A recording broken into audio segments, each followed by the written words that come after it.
The recent developments that has grabbed the imagination and the attention of the entire nation. Events unfolded from Saturday when 16 plus people were killed, according to the Nigerian military, the Operation Safe Haven, giving updates on that. But subsequently, attacks also were recorded on Sunday and Monday, all tag reprisal attacks. The death toll continues to rise. Over 100 people have so far been killed across Bokkos and Barkin, Ladi. Let's get a sense of how things are shaping up and what is being done to mitigate a further escalation of the violence on the plateau. Join us on the program is Plateau State Commissioner for Information and Communications, Musa Ashoms, is joining us on the program virtually from Jos, the Plateau State capital. Commissioner, good morning. Thank you very much for joining us on the program. I'm not sure good morning is the best way to start it, because I can imagine the somber, the sad mood across Plateau State. Let's first of all get a sense of where we are right now with regards to the figures and a situation report, whether the bleeding has been stopped. What can you tell us about the current situation? Thank you for having me this morning. The current situation is not far from that of bleeding, that of sorrow. A sad situation indeed, very, very unfortunate. We as a people, I heard you say reprisal. There's nothing like reprisal. Our people were killed, our people were attacked, our communities were sacked, about 23 of them. We didn't kill anybody, so there was no reprisal. I think that should be corrected. And, Christmas to us is a very big celebration. So they targeted when people...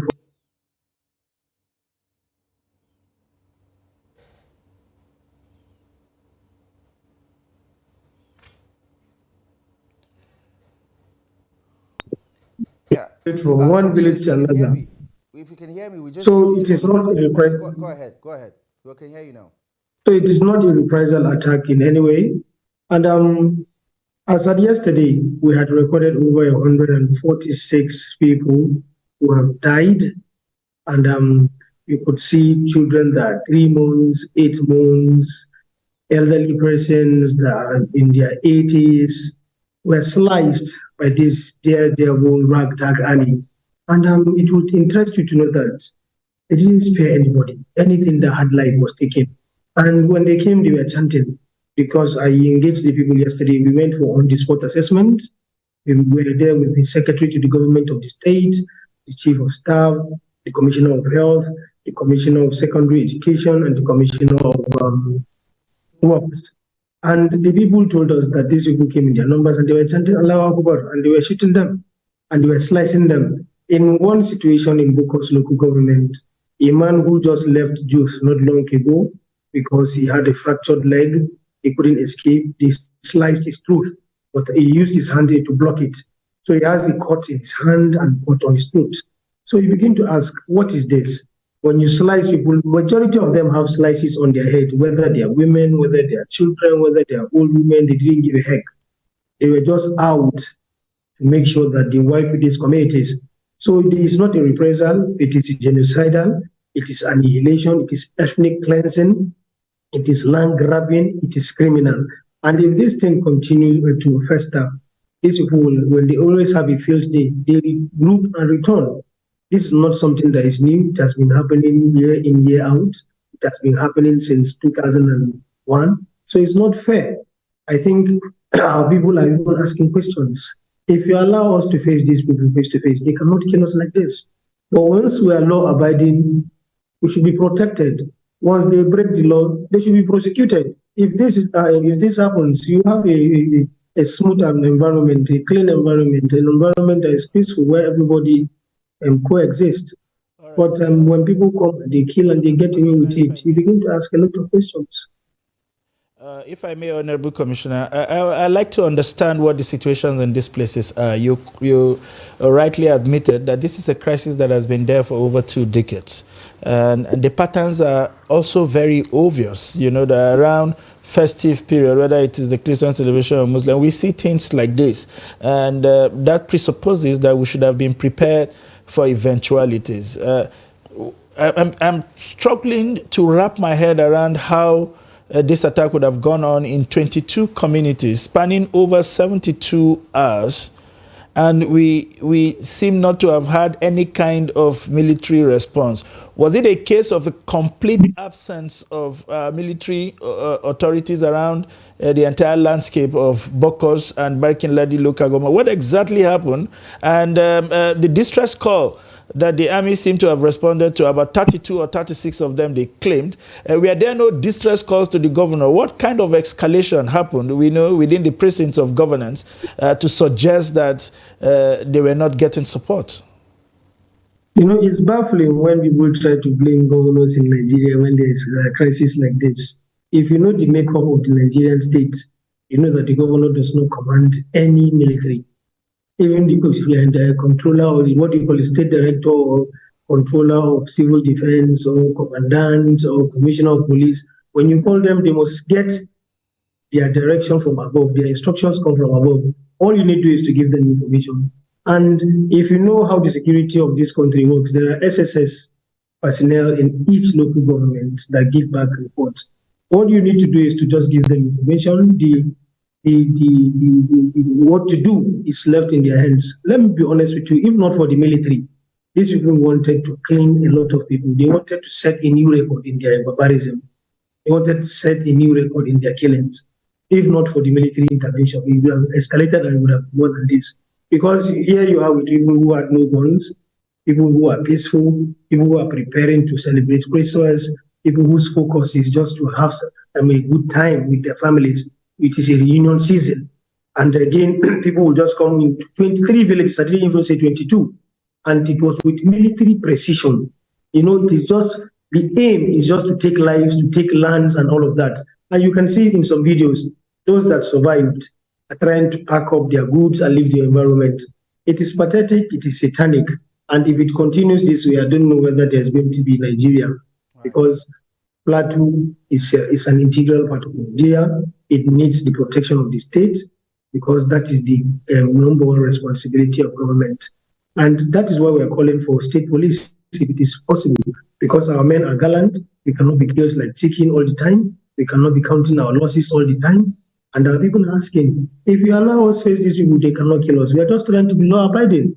And again, every day we keep on burying our people. Yesterday, while in Barkin Ladi, the reverend that buried droves of people was on drip because he got drained. He was emotionally imbalanced. And he was just lamenting. When he speaks, he's not very, very coherent like that. So we cannot be burying our people all the time. It's unfair. It's ungodly for people to just come to our communities and to our lives. Right. Okay.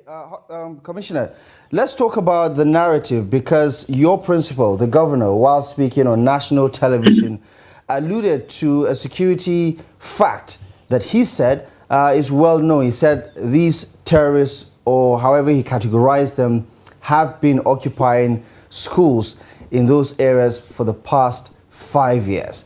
And for some people, while that information might be instrumental in helping understand what the authorities have been doing or have not been doing over the years, we would like to know, what has the state government done with the little information it has been getting before now, and whether or not you've actually acted upon that information to prevent situations like this? The information we have is in the public domain. For us on the plateau, the governor didn't say anything new. Maybe because you don't live there, that's why it is new to you. If you go to Barkin Ladi, if you go to Biyom, there are communities that have been taken over by assailants, and they live there. So when you kill a people and you live in their community, it is unethical. There is no convention in the world that accepts that. That is barbaric. That is an antediluvian behavior. So it is not a new thing that the governor is saying. It's something that every person in those communities know.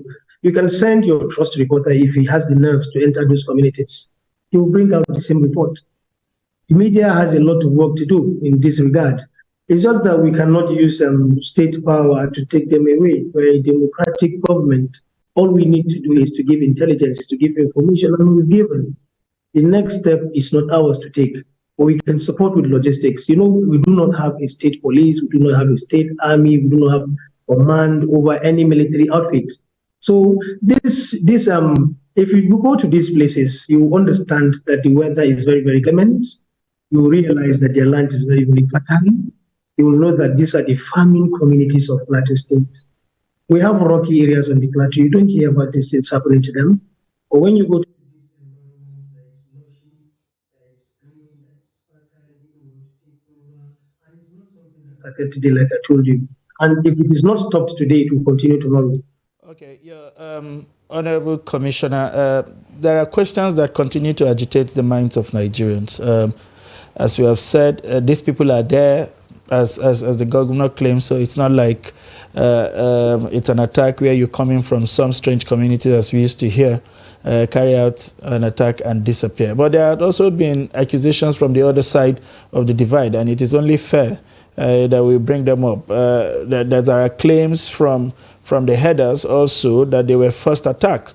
It does appear from the narrative we get that what each party is interested in is for the military to be on its side, you know, either for protection or cleaning out the other people. Have there been some kind of attempt, you know, to approach to look for some kind of non-kinetic solutions that allows party to coexist, you know, harmoniously, rather than what is beginning to appear like one party wanting to dominate the other in a bid to acquire land or take over a space, as the case may be. If you want land, the government to reach out to the other party and try to understand why some of the things that happen continue to happen. If you want land in Banana Island or Lekki phase 1 or 2, all you need to do is to have money, then purchase. If you want to own a land in Buzape, Maitama, Asoko, or anywhere in Abuja, or in Rayfield in Jos, all you need to do is to have money and you negotiate and you get. Not mainly your religion, your ethnicity, your trade, or the things you do. So it's not like an issue of land. This land, God has given our forefathers his certificate of occupancy. So we're not contesting this land with anybody. And again, as Commissioner of Information, I did not receive any report or any intelligence that some people were killed, and that is why they went on reprisal. If they went on reprisal, let's assume, is it the 23 villages that ganged up and gathered and went and killed them, and now they are killing these 23 villages? If not because the military intervened, it would have been more than 23 villages. And it was with military precision. They came almost at the same time, shooting at anything that has life. You know, when these things happen, people like to create a political capital out of it. They try to make sure that we were killed also, so we also killed. Is it illogical? Does it make sense? I think it is wrong. In the last administration, there was a peace building agency that was created so that you have interface with communities.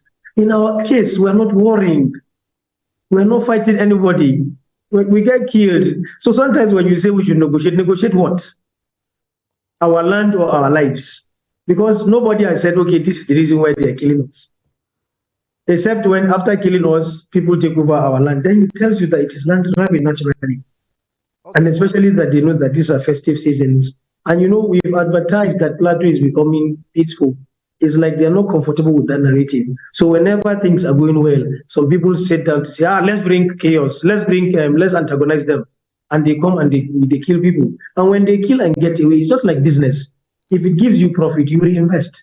So when these people are not arrested, they come again, regroup, and they come back to kill people. It's like a game. It's like they enjoy doing it. And this cancerous and gangster behavior must be nipped in the bud. Okay.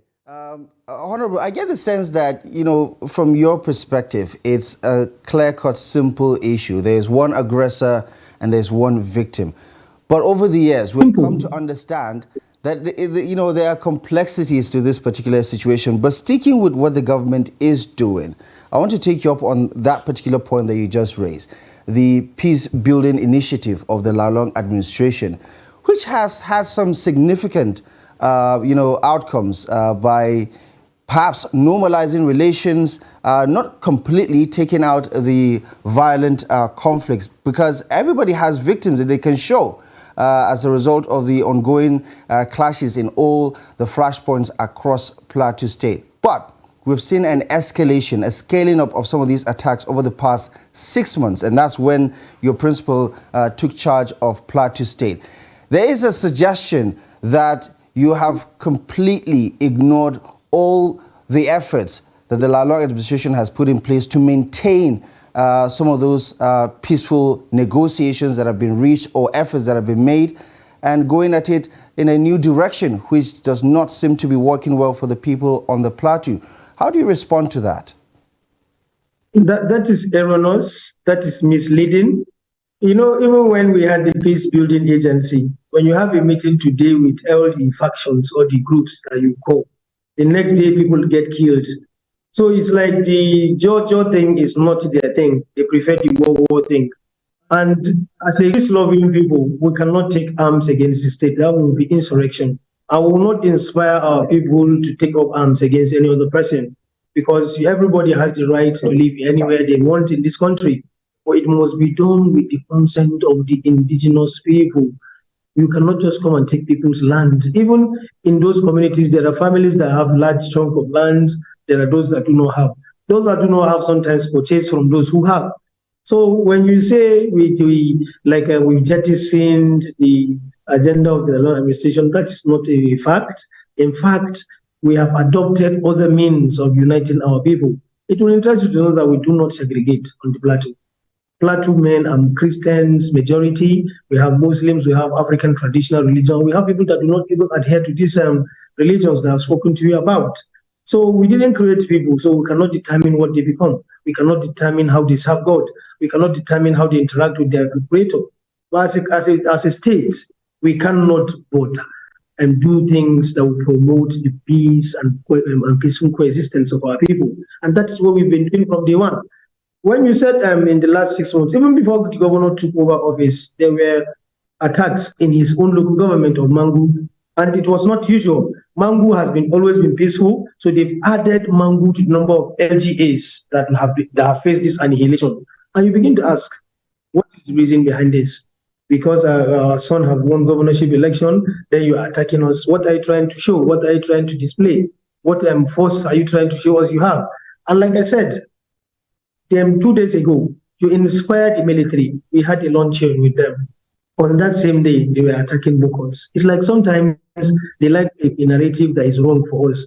You remember, I was on national TV and I said Plateau is peaceful, we're enjoying it, we thank the Lord, and Wyclef Jean is going to be on the Plateau to establish a music and movie hub that will take about 4,000 hectares of land, where young people, not minding their religious leaning, not minding their tribal leaning, will expand their minds, will discover themselves, will unbundle what they've had in the past. And lo and behold, they attack. Like I told you, they are not usually happy when we are happy. Once we are happy, they say, okay, let's come and dislodge these people. Let's come and tamper with their peace. Let's come and take over their land. It's not unfair. Yes. If it were governors, if the governor has the power to stop this crisis, we can do it, sir. But you know, we do not, like I said, command any army or military or police or civil defense. The best we can do is to give logistics, is to give information, is to give intelligence. And we have been doing that. Before Sunday comes in, just a yes or no. Are you saying categorically there is nothing the Plateau State government can do to stop this mayhem? Is that what you're saying? We cannot say that. We cannot say that. We've been given the mandate of the people. We cannot say that. That would be suicidal. That would be stupid from our own end. That would be grandstanding. There's something you can do over the past 6 months or 7 months and counting of this of the Muftuang administration. What have you done that can signpost an effort on your part to make sure that the killings stop? Because from your narrative, you're saying, listen, we don't control the military, we can't order the police, we're helpless. Because that's my understanding of your take. If you're governor, that's the same thing that will happen to you. You cannot command the police, or you can you can ask questions. Let's not, because we're journalists or because we're commissioner of information, just say things to please the people. You understand? I am not given this job to do that. The reality is we've even trained Operation Rainbow in those communities so that you give intelligence. So if they give intelligence and you find them with ammunition, you arrest them. You say they have a illegal possession of arms because they are not the conventional military people. So the best you can do, like I said, as a governor, is to give logistics, is to give information, is to give intelligence. Outside that, you cannot do more. I think what Abdullah is trying to say is that we can certainly do more than just logistics and intelligence. And that was why I was talking about non-kinetic approach to resolving this problem. We appear to have gone in one direction for way too long. What about political solutions that are beyond just the people that reside in the plateau? Because we are talking about something that probably we have to look for solutions from the outside to sort of arrest what's happening inside. Can you give us an insight into any kind of political solutions that the governor seems to be exploring with the person of the president, for instance, with, let's say, the Sultan of Sokoto or religious leader at a bigger level, you know, that can then cascade into peace building, you know, in this community as the case may be? 2 weeks ago, the governor was in Kaduna with the other 18 northern governors so that these issues can be resolved, so that if there are persons that need to be talked to, they will be talked to.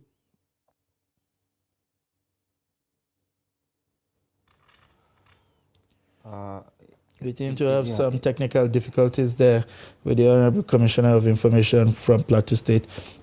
I'm sure when we resolve that, he would finish his thought on what the governor, the government of Plateau State is doing. Here is back. Honorable Commissioner, can you please finish your thoughts? I'm on it. Yeah. And as we speak today, the Vice President of the Federal Republic of Nigeria, His Excellency Senator Kashim Shettima, is going to be in Jos to have an on-the-spot assessment of what has happened to us.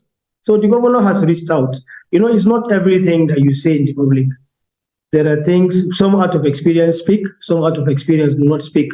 So there are matters in security architecture, and you know that we shouldn't come on air because we want to convey, we want to get people's sympathy, or because we want to be politically right, and we begin to see them. As its government,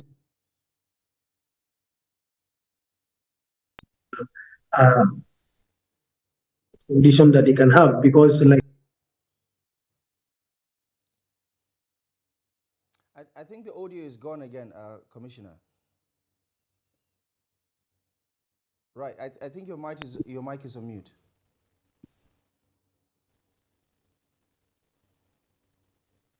Commissioner, can you hear us? Clearly. I think your mic is still on mute, so perhaps. Okay, okay. Please go ahead. Finish your line of thought. So I was saying that we've done a lot. We've consulted with a lot of persons. We've consulted with those in power. We've consulted with those in the military so that they will help us nip this behavior in the bud, because there are things that we cannot do on. And that is what we've been. Continue to explore those avenues to protect our people, to shield our state, to secure our state and people. Right. So there are a couple of states, right, where situations like this have become common, just like Plateau State. Case in point, Benue State. Case in point, Adamawa. Even as far north as Sokoto or Katsina, for instance. And those states, you know, some of them have been able to turn a corner with regards to this particular development. You know, we can talk about Adamawa, for instance. And the solution was not a military one. The solution was one of, you know, the non-kinetic approach, the political approach, the socio-economic approach, where, you know, these warring factions have had to come together and, you know, deal with the situation as the case may be. And both have death tolls on their sides. Everybody can point to one wrong or the other that has been done to them. In Plateau State, one of the recent cases was the murder of Ardo Panyam, and I'm sure you can relate to that. And some of the you know, communities, or the Fulani communities, have also pointed it out and say, listen, see, this is one age old man who was, you know, killed for no reason, simply because of the fact that he's Fulani. So looking at the complexity of the situation, so we don't have, you know, a twisted understanding of how committed the state government is to addressing, you know, this particular situation. away from just happing down on the military approach, the kinetic approach, how committed are you really? And what can you point to some of those engagements that would suggest that the government is not just trying to, find peace through the gun, but also trying to put your eggs in all of these baskets that can guarantee some sort of solution to all of these, skirmishes and killings that have come to characterize Plateau State over the years? Because if you say that their goal is to just, get rid of your happiness every time you're happy, they see that you're happy, they see that you're smiling, and they come and attack. Some would say that's an oversimplification of the situation. We know that resources are at the heart of this issue, and that for some people is one of the things that the government needs to work out, how to address the limited resources that both communities are fighting over. What do you have to say about that? You don't fight over what is not yours. You fight over what is yours that has been taken. So we've not taken anybody's same stuff. And when you say it is oversimplification, when the people think that is why they get killed, whereas the government, we must share with what they feel. And again, we sympathize with the killing of Ardo. There was a press statement released by the governor, and we gave logistics, and the killers of the Ardo, if you know, have been arrested. And when you say it is because Ardo was killed, maybe that is the information you have or the intelligence you have. We've not been told that that is the reason. Those that killed the Ardo did the disaster act. We condemn it in all its entirety. We do not subscribe to such a thing. Every life on the plateau matters, whether it is Ardo or a small child of 3 months or me or any other person that lives on the plateau. So long as you belong to the geographical expression called plateau, your life matters, and we don't want anybody to take it. And like I have told you, the non-kinetic moves we've taken. I've told you that we've had consultations, we've had meetings with persons, we've spoken to gatekeepers, we've spoken to persons that can speak to people. And I had said earlier on that it's not everything that you bring to the public domain. We have a government that is peaceful, a government that understands what it means to have a peaceful environment so that you develop it. And that is what we've been coveting for. That's what we've been working for. And lo and behold, on Christmas Eve, our assailants attacked. Those that attacked us, we didn't have anything that belongs to them. We've not taken anything that belongs to them. And if I want to be petty, Panyam is a Mangu local government. These attacks happen in Bokkos and in Barkin local government. There are measures that can be taken to curtail these killings. So when your brother is killed, there is the law there. But when you take the law into your hands, is that an excuse? How many persons were killed that you are now reprising? If that is the case, if you say that is the case. But I think it is just annihilation, it is just genocide, it is land grabbing, and it is not anything outside of this. Right. Honorable, just a point of correction. I wasn't trying to make a connection between what happened in Panyam to what is happening right now in Bokkos and Barkin. I was just pointing out, I said, by saying that, both communities can point to and say, oh, look what they have done to us. And that's why I pointed that particular incident out, and not to say that there is a connection between the two separate, attacks. But, moving forward, looking at what is happening right now, what is the state government's, posture on the way forward? Obviously, away from, making public pleas and, putting a spotlight on what is happening going forward.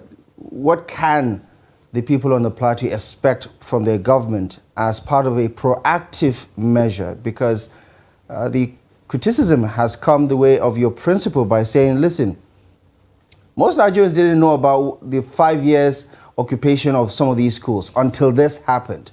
So it means that perhaps the state government could have done a lot more if they shared this intelligence with the authorities and nothing was done.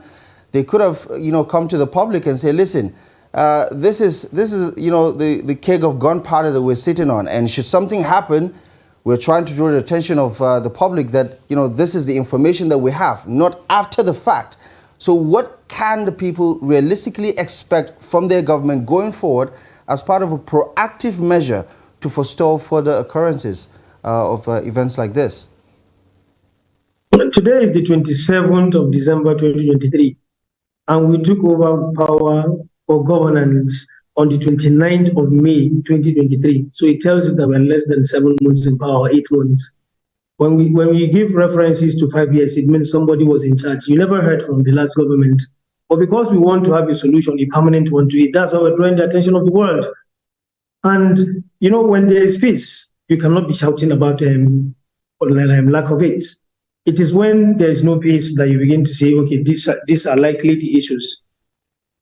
And when our people get killed, my brother, sometimes if you go to these communities, all these issues of saying you need to sit down with this person and sit down with that person, like the 3-month-old babies, who will they sit down with? The 8-month-old baby, who will they sit down with? What has happened to them is that they want to take away their lives. And when they have this mental scan, they grow with it. You never can tell how they will respond and react to these issues when being told what happened to them in the past. So let's not be breeding gangsterism. Let's not allow people to kill and they will come to the media space to try to justify why they killed. There's no justification for taking anybody's life, whether be it a Bardo or be it a small child. As a government, we have told the world that we have had communities that have been taken over. This is not the first time. When people get killed, if you go to archives where communities are interviewed, they will tell you that their lands have been taken away from them. When you go to archives in the other TV stations, I don't know whether your reporter too has it, you will see that women, children, and people that have left their communities.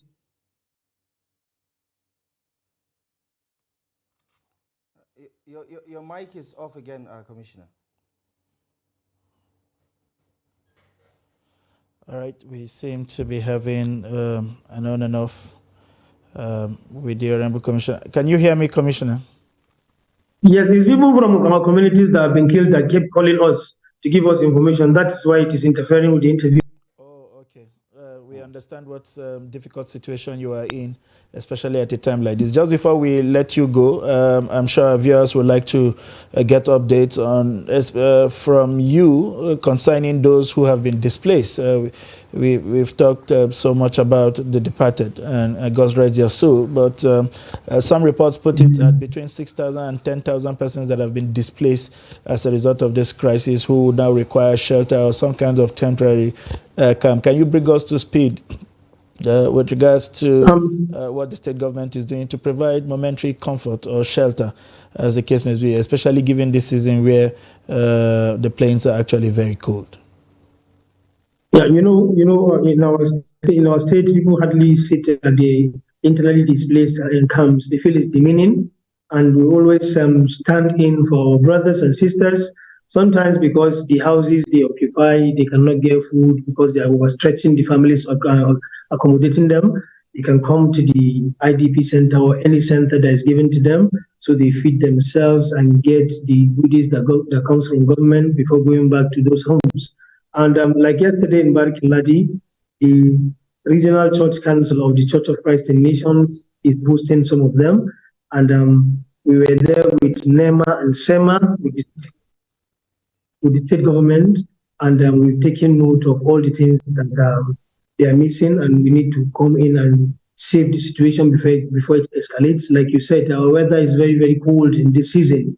So we're producing things that will make them feel comfortable for the meantime, even though when you lose your loved one, there's nothing you can do to make the person feel comfortable. Sometimes it's a scary and gory situation. So yeah, today, by the grace of God, the Vice President of the Federal Republic of Nigeria will be having an on-the-spot assessment, and we hope that we'll bring them back to their communities, provide them shelter in their communities. So we're not going to give them noodles, we're not going to give them temporary things that will evaporate within hours, because this has happened, and there's nothing you can even do to the person for him to remain the same again. But we'll try as a government to make sure that they get a post-traumatic therapy, because a lot of them, if there's a pastor whose leg is swollen because he tried to make people escape, so he has a lot of thorns piercing through his legs, and a lot of situations like that, very pitiable. So we are hoping as a government that will step in and help them get over this traumatic situation. Right. Honorable Commissioner, we're going to have to leave it here because we understand you're going to have a very busy day. Unfortunately, you don't get to enjoy your holidays as most people usually do during this time of the period because of the tragic developments in Plateau State. But thank you most kindly for sparing your time and for joining us this morning on Daybreak. Thank you very much for joining us. And we do hope we hear a lot more positive developments in the days to come. Thank you. All right.